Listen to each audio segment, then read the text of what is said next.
नमस्कार दोस्तों, एस्ट्रोबिलीफ एस्ट्रोलॉजी में आपका स्वागत है। मैं विवेक दुबे।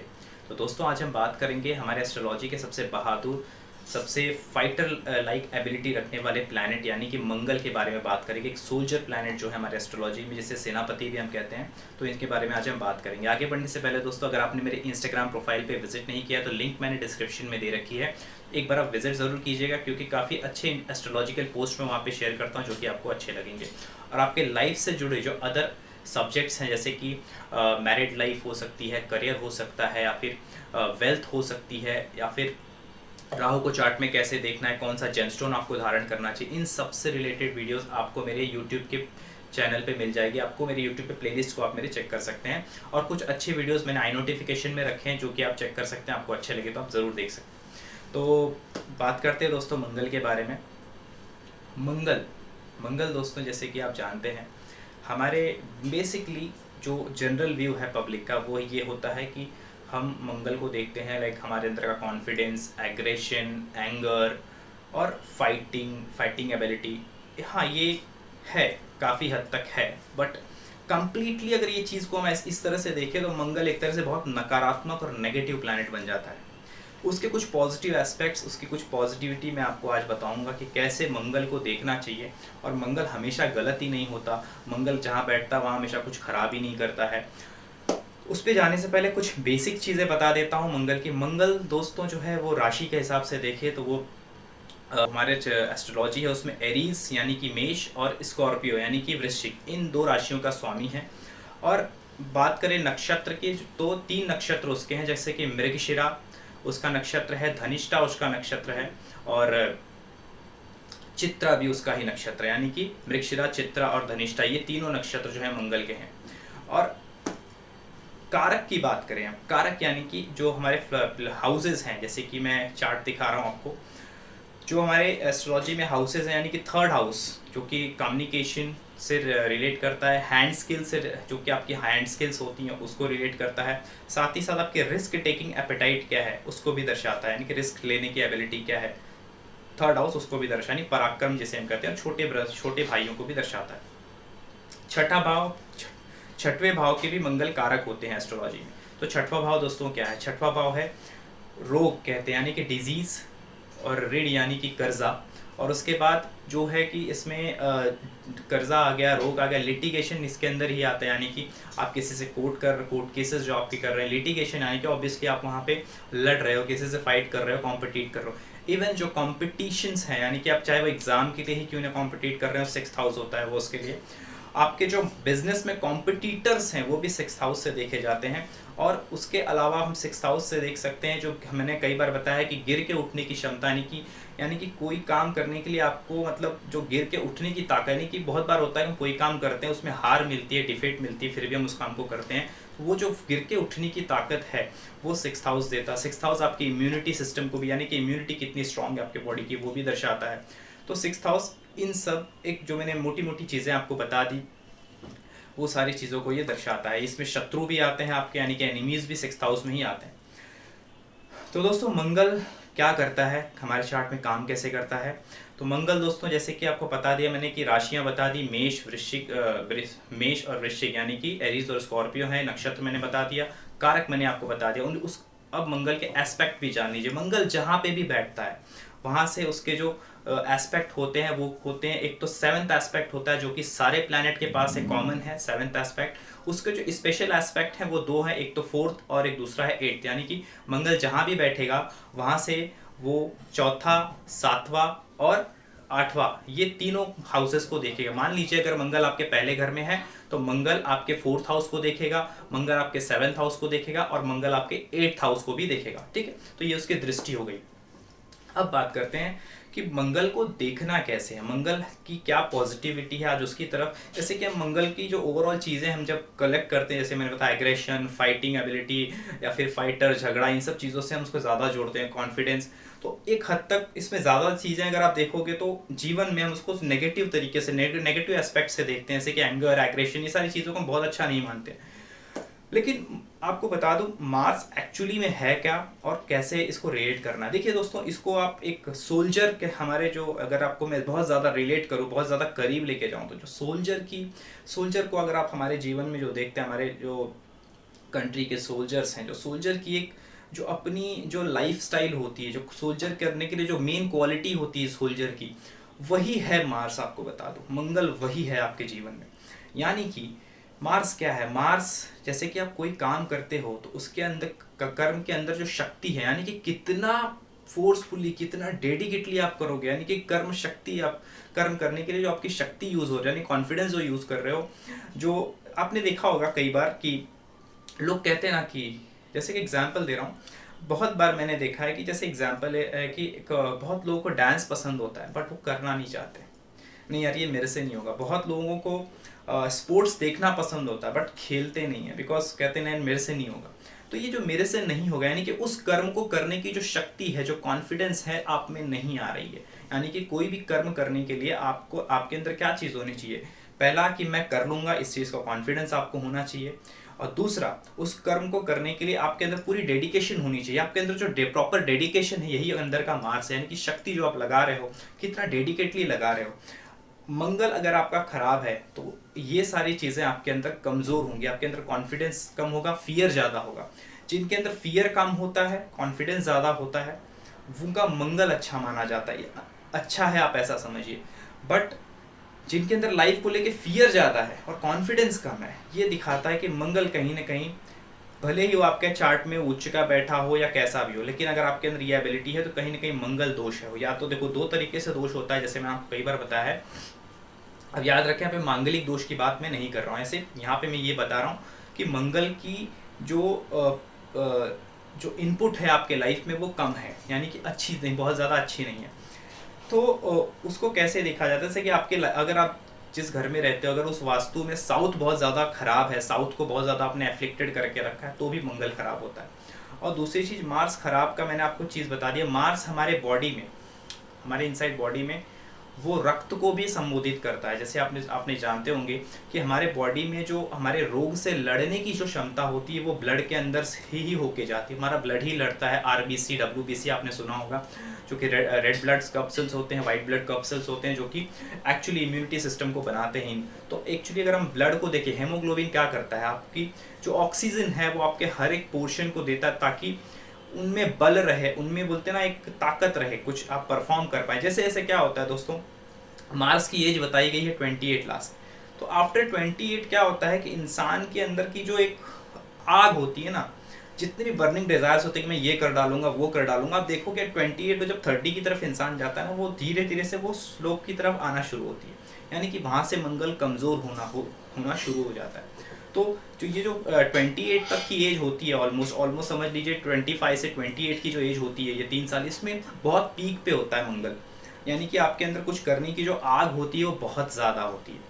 तो मंगल क्या है दोस्तों, मंगल एक आपके अंदर जो कर्म निष्ठा है, यानी कि किसी काम को करने की जो डेडिकेशन है, वो डेडिकेशन, वो आत्मशक्ति, वो कॉन्फिडेंस जो है आपका, वो मंगल है।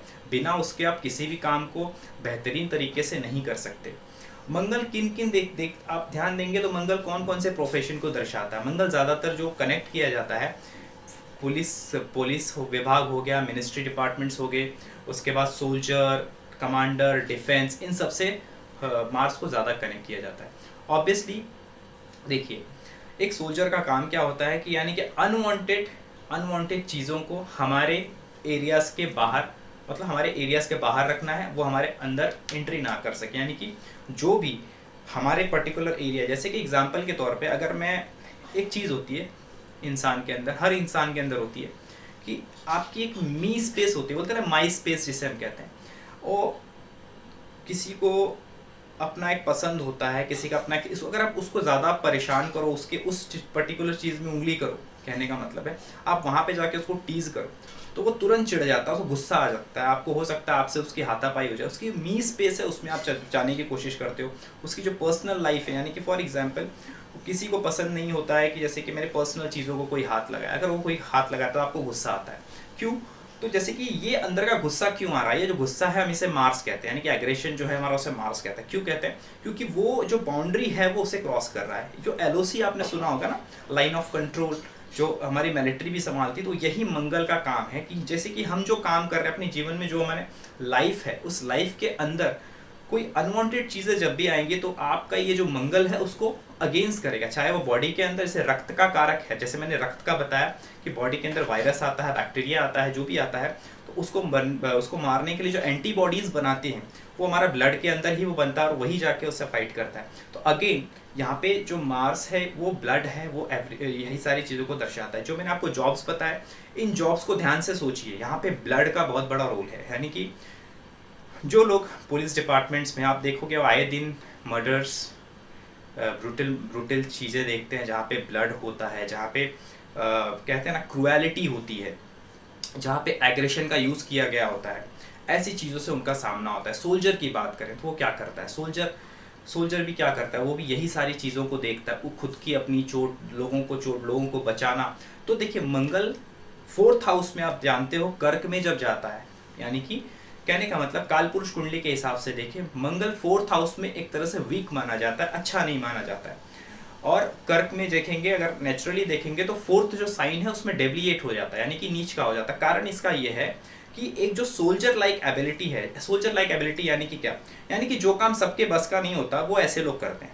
यानी कि जिसके लिए बहुत पराक्रम चाहिए, बहुत रिस्क लेने की ताकत चाहिए, अपने जान पे खेलने की ताकत चाहिए। ठीक है, इसको मैं कनेक्ट करके आपको दिखाता हूँ किस तरह से इस लाइफ में काम करता है। यानी कि अपने जान पे खेल के रक्षा करने की ताकत होनी चाहिए, ये एक सोल्जर की क्वालिटी होती है। तो अगर ये क्वालिटी नहीं रही जीवन में, तो कर्क जो है, कर्क में ये इसीलिए आप समझ लीजिए कि कर्क में जब किसी सोल्जर को आप एक घर के अंदर रख दोगे, यानी कि किसी सोल्जर को आप आपने घर में रख दिया और उससे आप एक्सपेक्ट कर रहे हो कि वो आपके लिए खाना बनाए और टेक केयर करे, वो उसके लिए उतना इजी नहीं है। उसके लिए वो इजी है कि वो बाहर जो लोग मुसीबत में हैं उनको वो कंधे पे उठा के घर तक पहुंचा दे। ये एक सोल्जर कर सकता है, यानी कि जिसमें फिजिकल फिटनेस की बहुत ज़रूरत है, जिसमें एक हिम्मत की बहुत ज़रूरत है, जिसमें पेन को सहना है, यानी कि दर्द को सहना है, एक तरह से ये सारी चीज़ें करने के बाद उस काम को अंजाम देना है, ये मंगल करता है, जो एक सोल्जर लाइक एबिलिटी को दर्शाता है। हमारे ब्लड में भी आप देखोगे, जैसे कि मैंने ब्लड का एग्जांपल भी आपको दे रहा हूँ। देखिए जब हमारी इम्यूनिटी सिस्टम कब तक लड़ती है, जब तक वो हार नहीं मान लेती, जब उसके बस की बात नहीं होती है, जब क्या होता है, जब आपका ब्लड जो हार मानने लगता है, यानी कि जब वो एंटीबॉडीज़ प्रॉपर नहीं बना पाती और जो पर्टिकुलर डिजीज़ या वायरस होता है आपके बॉडी में वो पनपने लगता है, वो हार कब तक नहीं मानता, जब वो खुद डिस्ट्रॉय होने लगता है तब तक वो हार नहीं मानता है। तो ये एक सोल्जर क्वालिटी जो होती है यही मार्स है, और यही एबिलिटी आपको ये लाइफ में देता है। यानी कि किसी भी चीज़ को, किसी भी काम को करने की जो शक्ति है, जो डेडिकेशन है, दिस इज़ द मार्स। अगर वो आप में कम है, कॉन्फिडेंस की कमी है, आप बहुत पब्लिक को देख के डर जाते हो इन द सेंस बोल नहीं पाते हो मास ऑफ पब्लिक के सामने जाके, ये सब चीज़ें हैं। जैसे कि मंगल जो होता है अगर आपके चार्ट में कमज़ोर है तो ऐसी चीज़ों को दर्शाता है।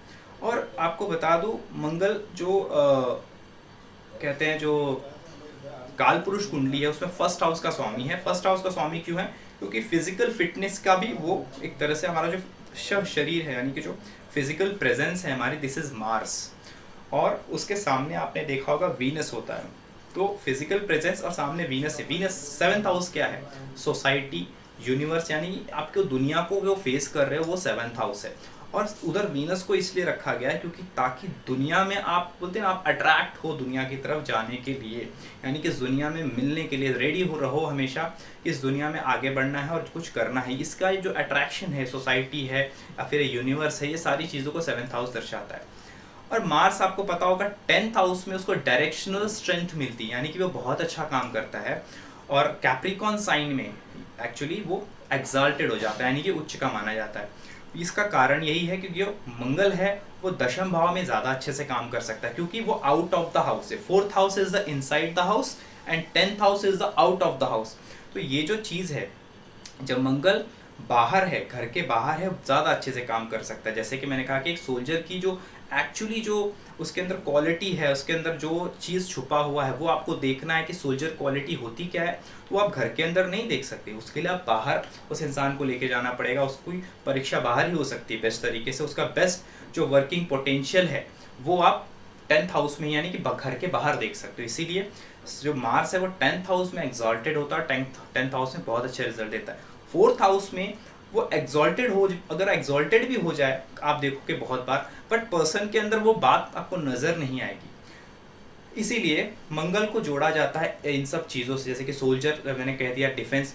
और आपको बता दो बहुत अच्छे सर्जन बनने के लिए भी, जैसे कि जहाँ पे ब्लड को आप रोज़ देख रहे हो, यानी कि जो अच्छे सर्जन होते हैं, बहुत अच्छे जो इंजीनियर होते हैं, जहाँ पे एक बोलते हैं ना एक डॉट टू डॉट परफेक्शन की ज़्यादा ज़रूरत होती है, उन सारी चीज़ों में मंगल का होना, मंगल का अच्छा होना बहुत ज़रूरत। कारण मैं इसको आपको क्लियर कर देता हूँ।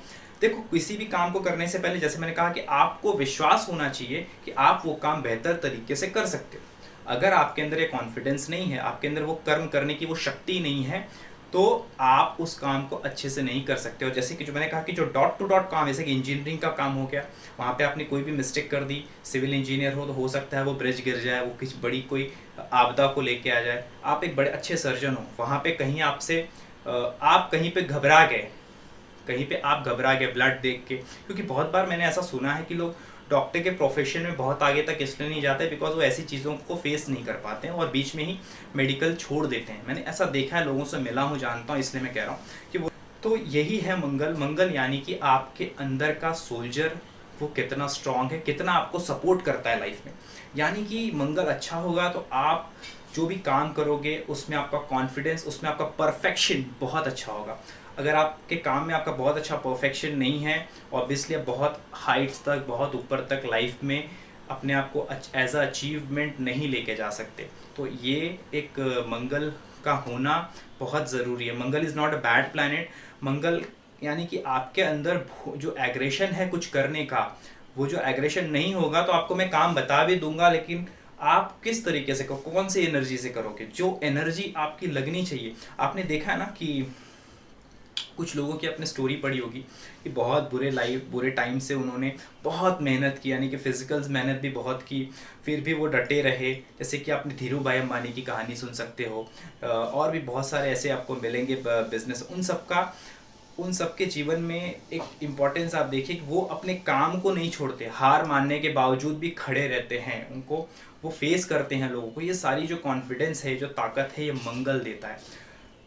अब बात करते हैं कुछ कॉम्बिनेशंस की। देखिए दोस्तों, मंगल की कॉम्बिनेशन चंद्रमा से बहुत अच्छी मानी जाती है, गुरु के साथ भी अच्छी है, सूर्य के साथ मैं कहूँगा थोड़ा सा ये इंसान को अहंकारी बना देती है। अहंकारी इन सेंस मैंने कहूँगा कि ऐसा इंसान जैसे कि कुंडली में सूर्य और मंगल साथ में है, ये अगर कहीं पे जाएगा तो वो इस चीज़ का ध्यान नहीं देगा कि वो कहाँ पे खड़ा है, वो हॉस्पिटल जोन में खड़ा है या गार्डन में खड़ा। अगर कोई चीज़ को गुस्सा लगी है तो जोर से चिल्ला के बोलेगा, गुस्से से बात करना है वो गुस्से से बात करेगा। यानी कि अपने अंदर वो जल्दी बदलाव नहीं करेगा, उसका जो एटीट्यूड होगा वो जल्दी चेंज नहीं होगा। तो ये चीज़ आप देख सकते हो। सूर्य और मंगल अगर साथ में बैठते, सूर्य शनि जब साथ में बैठते इसे द्वंद्व योग कहते हैं। एक तो कर्म और दूसरा मैंने चाहा कि शक्ति, यानी कि कर्म करने की शक्ति, दोनों साथ में बैठ जाते हैं। और आपको पता होगा जो सैटर्न है बहुत स्लो मूविंग प्लैनेट है। स्लो यानी कि डिले से काम करता है, अपने हिसाब से काम करता है। वो जब तक आप परफेक्शनिस्ट नहीं जो हो जाते हैं सैटर्न के लिए किसी चीज़ को पाने के लिए, तब तक सैटर्न आपको वो चीज़ प्रोवाइड नहीं करता है। वहीं पे मंगल की बात करें तो उसे इमीडिएट सब चाहिए, उसको इमीडिएट एक्शन लेना है। जैसे कि एक सोल्जर के अंदर उत्साह होता है जब वो जंग पे जाता है, तो उसको वो एक भी टारगेट मिस नहीं करना चाहेगा। उसको चाहिए रहे कि हर एक टारगेट मेरा प्रॉपर फिट हो और दुश्मन को मैं हरा के आऊँ। तो मंगल की एक एबिलिटी है और सैटर्न की एक जो एबिलिटी है, ये जो साथ में आती है जिसे द्वंद्व योग कहते हैं। यानी कि ऐसा इंसान बहुत कुछ करना चाहता है बट उसके लाइफ में एक्चुअली देखा जाए तो जब वो चाहता है तो उस हिसाब से हो नहीं पाता, एक द्वंद्व कहते हैं। और दूसरी चीज़, इनको एक चीज़ जो मैं देखता हूँ, अगर सैटर्न और मार्स का म्यूचुअल एस्पेक्ट है या एक दूसरे को देख रहे हैं किस दृष्टि में, किसी यानी कि समझ लो 4th दृष्टि से सैटर्न को मंगल देख रहा है, तो मंगल भी 10th एस्पेक्ट से मार्स को देख सकता है। तो ऐसे भी ये दोनों एक दूसरे को देख सकते हैं। तो इस केस में भी आप देखो कि ऐसे इंसान को लाइफ में ऊपर जाने के लिए सपोर्ट ज़्यादा नहीं मिलते, और मिलते भी हो तो ये जल्दी लेना पसंद नहीं करते। ऐसा ये मेरा ऑब्जर्वेशन है, आप अगर चाहें तो ज़रूर कमेंट कीजिएगा। और तो दोस्तों ये कुछ इंपॉर्टेंट चीज़ें थी मंगल के बारे में। वीडियो को लाइक कीजिएगा और चैनल को ज़रूर सब्सक्राइब कीजिएगा। अगर आपको कुछ और अच्छे वीडियोस देखने हैं तो आई नोटिफिकेशन में क्लिक करके आप देख सकते हो। दोस्तों अभी के लिए इतना ही, मिलते हैं नेक्स्ट किसी अच्छे वीडियो में। Thank you so much.